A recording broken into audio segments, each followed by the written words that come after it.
If there's one thing that can bring the judgment monster out in people, it's when somebody or a family or a couple move to another country. Oh my goodness, it brings them out. And it's really surprising the reactions that you will have from friends, family, former work acquaintances. Everybody's got an opinion. Most won't share it, or they will perhaps share it but not with you, or they'll make it known in many ways. It's just something you have to deal with, and it being such a big thing, I guess it's natural that it's to some extent polarising. Why on earth would you want to leave the Commonwealth gulag? We've got life so figured out here. Well, that's what some people, I guess, think. Amongst all of the different types of people that move to another country who fall foul of the judgment monster, I think that parents would probably be near the top of the list. Oh my goodness, you're moving to another country with children. How can you?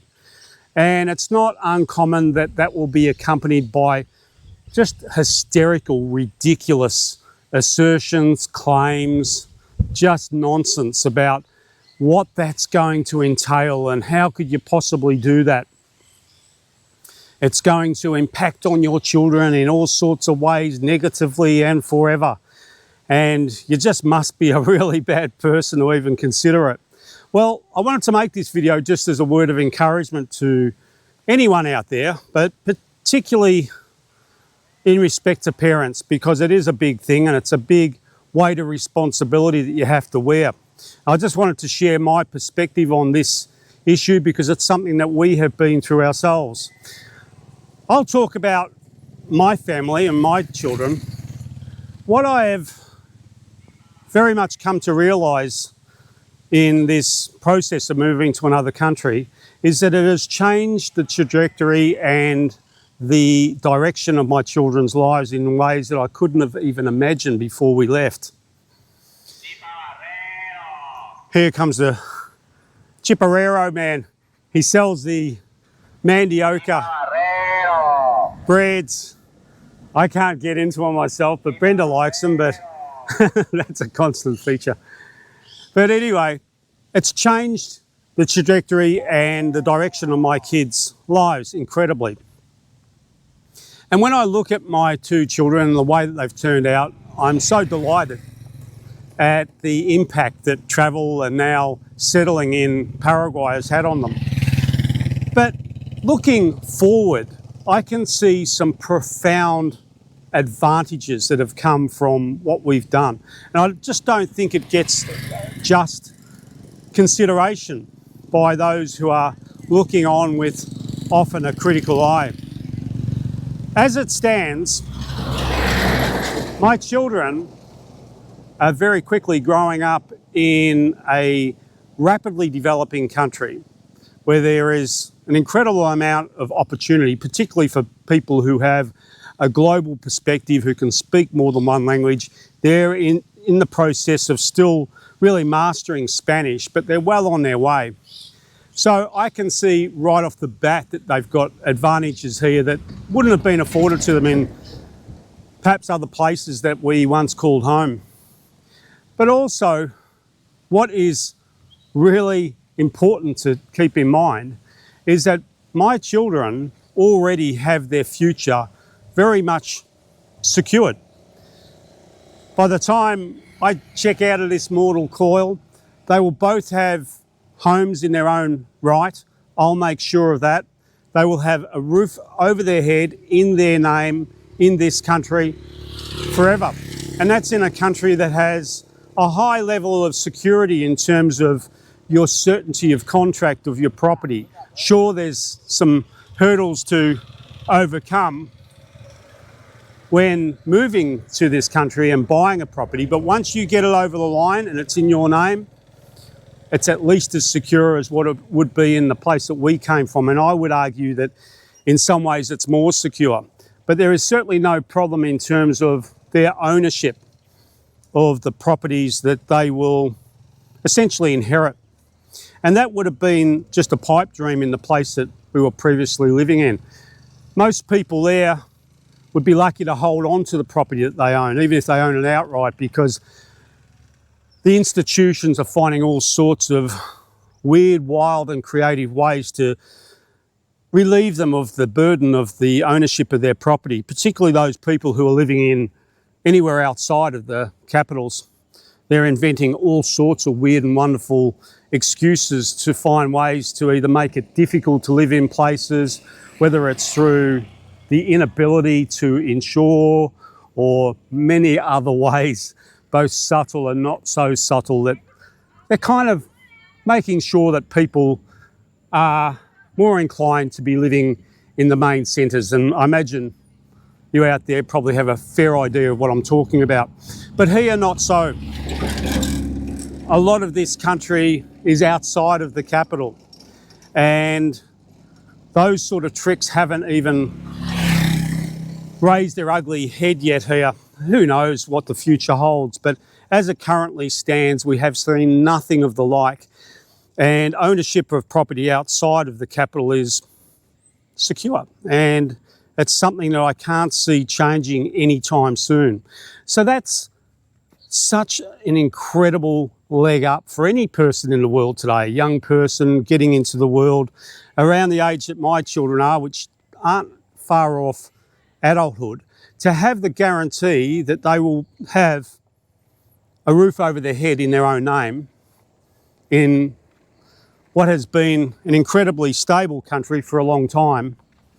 Well, I don't know about you, but I think that that is an incredible leg up, and I see it as one of the wonderful advantages that we've been able to provide our children by virtue of coming to this place and making the decisions we have. But there's also another advantage that I've seen my children benefit from in our move from the place we were living to Paraguay. And I think this is maybe even a bigger benefit, and that is that they're able to look at the world in an entirely different way. They have a global perspective.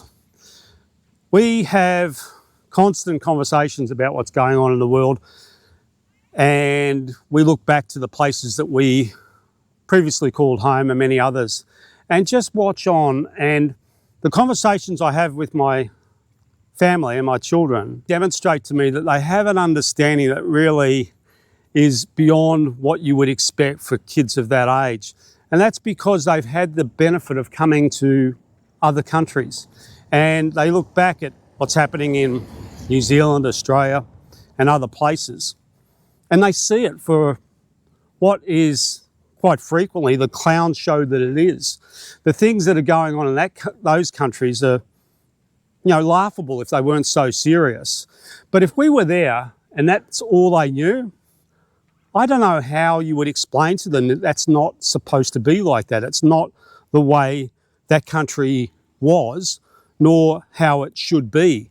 How, as a parent, would you explain that to kids? I don't know, and I'm glad I don't have to figure that one out. I'm glad that my children have a global perspective and they can look at this country and several others that we've spent time in, and then look back at the countries that we once called home and see it all in perspective. Because I think we live in a time where now more than ever before, you either get it or you don't. And I think there's going to be massive implications for all of us in respect to how we interpret and navigate what's to come. And I'm just really incredibly relieved that my kids get it.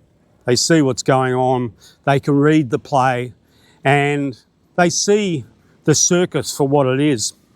So that's just a short message, I guess, of encouragement to parents out there. And ultimately, if all else fails and things don't work out in whatever country a family moved to, well, once the kids get to adult age, they can jump back on a plane and go back to the places they came from if they want. Take up their places in their digital gulag and get their number and jump into line.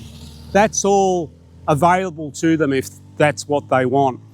But I am so pleased to know that my kids are in a position where they have choices, at least as many choices as what they can be afforded, I guess, with the resources and things that we have available to us.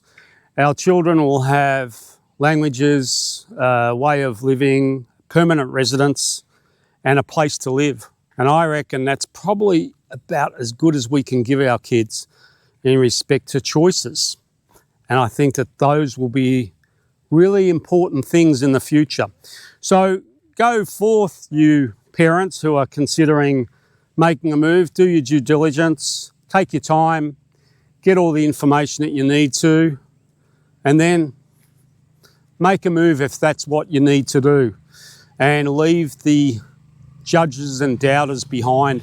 I would recommend just getting a clearly articulated understanding in your own mind as to the benefits that you're affording your children. That'll help you sleep a bit better at night perhaps, and it'll give you a case to offer if you happen to come face to face with often the judges and doubters that don't give you the opportunity to speak about these things.